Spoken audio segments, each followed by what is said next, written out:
لو تم اكتشاف وجود حويصلات في الغدة الدرقية أو أورام في الغدة الدرقية وتطلب الأمر استئصالها جراحيا، في خطوات لازم نتبعها ما قبل استئصال الغدة الدرقية.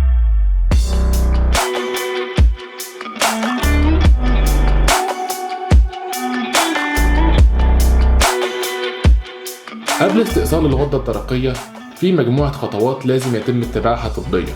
رقم 1، لازم هنعمل إشاعة موجات صوتية على الرقبة علشان نشوف عدد الحويصلات أو الأورام اللي موجودة، وكمان حجمها وشكلها، هل هو حميد أو لا قدر الله غير حميد. تاني حاجة لازم نعمل تحليل لوظائف الغدة الدرقية. هرمونات الغدة الدرقية لازم تكون منتظمة. لو لقينا الأورام أو الحويصلات اللي موجودة في الغدة الدرقية شكلها غير حميد، لازم يتم أخذ عينة منها وفحصها تحت الميكروسكوب الجراحي ما قبل العملية علشان نتأكد إذا كان هيتم استئصال كامل للغدة الدرقية أو استئصال لنص الغدة الدرقية فقط، وده بيعتمد على نتيجة تحليل الأنسجة.